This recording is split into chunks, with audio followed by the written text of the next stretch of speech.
Okay, we'll call this standard form. We've written that down someplace else.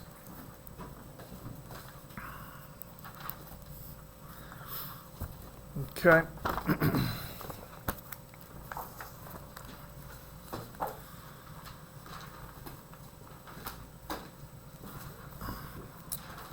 So the important thing to know with standard form is A, B, and C are, and make sure we get this right, are integers. Okay, and if you remember what an integer is positive or negative, but is not a decimal or a fraction. So there's not going to be any decimals or fractions allowed for A, B, and C. A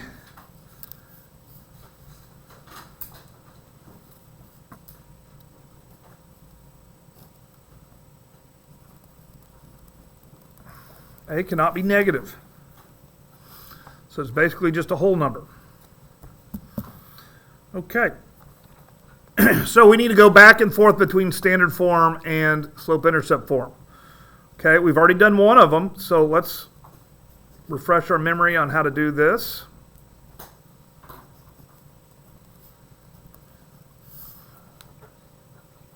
And then we'll go back the other way. The other way will be new. It's a little bit harder. Okay, first thing we need to do is take away 3x from both sides. Do that.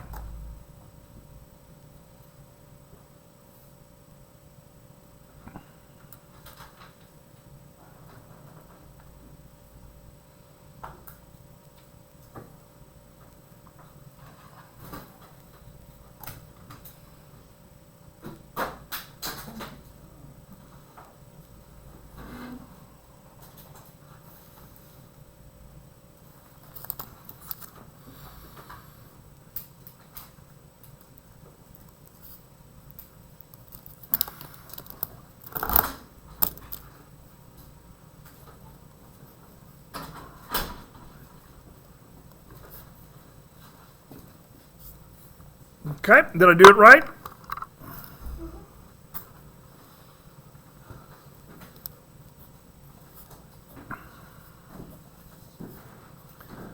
Okay, one thing that I've seen on tests in the past is people leave it like this. You can't leave it like this. You have to simplify it. Almost every scientific calculator, I think everyone I've seen in here anyways, will simplify this. You just have to type it in, you have to do the effort. So if you don't know how to simplify it,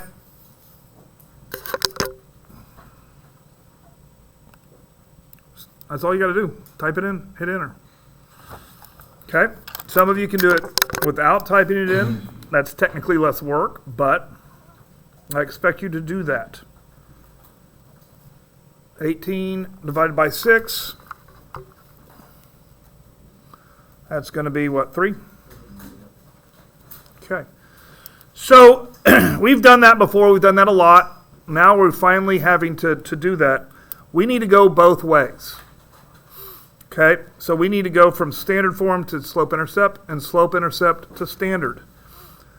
We will never go from point slope to standard because point slope only turns into slope-intercept. So if you have point slope, you'll have to go to slope-intercept first and then the standard. So we're just going to practice the y equals. We're just going to practice this.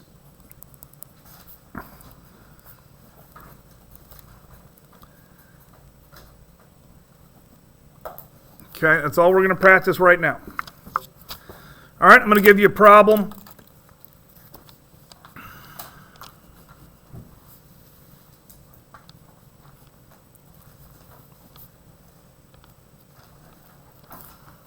Okay. The problem with this is it does have fractions. Fractions are bad. We hate them. We have to get rid of fractions before we do anything else because my final answer cannot have fractions. Okay, so I like to get rid of the fractions first, to get rid of them forever. And this is the trick on fractions. You just multiply every number by the denominator, right? The bottom number.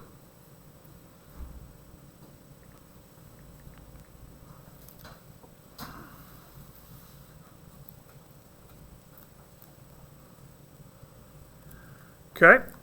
And basically, you're going to do it by, if there's two fractions, you multiply it by both denominators. You start with one, see if there's any fractions left, and then you go to the other one. In this case, my only denominator is 5, so I'm going to multiply everything by 5. That's how you kill fractions. You can do this with any problem that you're solving. It's just a trick that works. So this becomes 5y equals 3x plus 30. Okay? Fraction's gone, right? Next thing I need to do is I need to move this guy over here.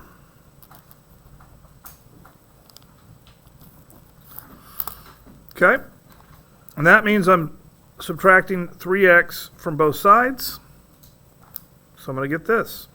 Is this correct? Why wouldn't you do 3 times 5? Why would I do?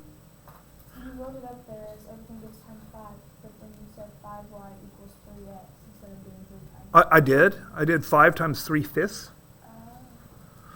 I was confused for a second. Yeah, I did by 3/5. An old school way. Remember when you do fractions, the 5's cancel, and all that's left is a 3. That's why the trick works so well. You technically don't even have to put it in the calculator. Since you multiply by 5, it just cancels it out. But if you don't remember that, then put it in the calculator and see how that works. Is this right? What's the rule with A? Can't be negative, can it? Can I do this? Multiply everything by -1. Make that positive, make this negative, make this negative. I can.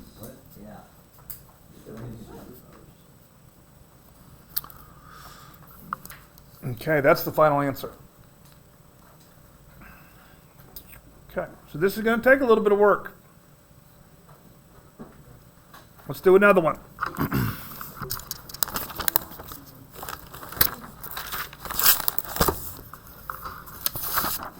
This is not the easiest thing to do.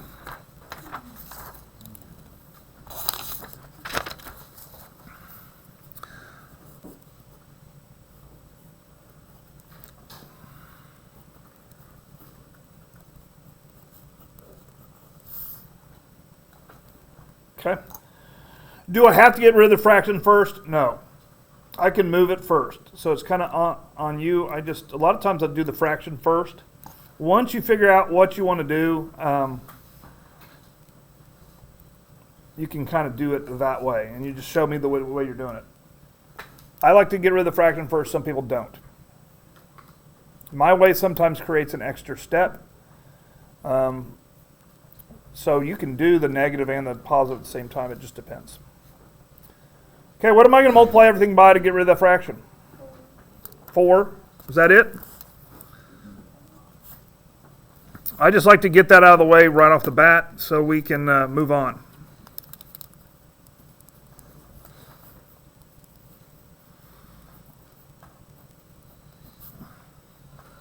And I oftentimes put a number there just because.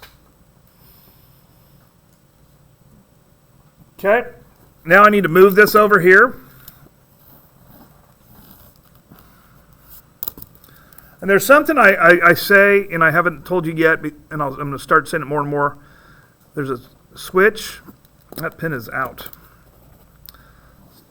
Switch, sides, switch, signs.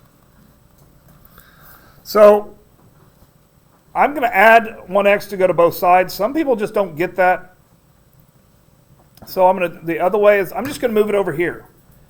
And if you can remember, when you move something, if you switch sides, you switch signs. So if I move this over here, it becomes a positive. And you don't have to put the 1x, you can. Most of the time you'll just see x and the 1 is invisible. Okay? And the reason why this works is because to get rid of it, I have to add 1x to both sides. But some of you will get to the point where you're like, you know this. You know it's going to be opposite. Maybe that's better. So I switch sides, I switch signs, and done. Okay? And this is positive, so I'm done. I don't have to change it. Okay? Let's go ahead and do this problem right here.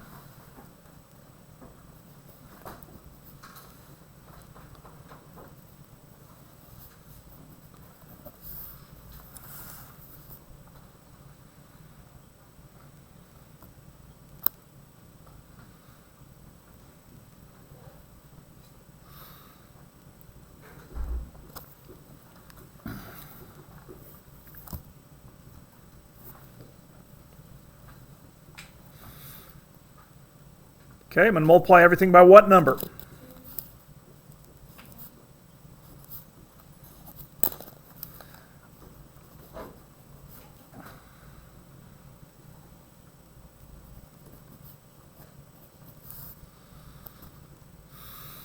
And then I'm just going to move this guy over here. Switch sides, switch signs.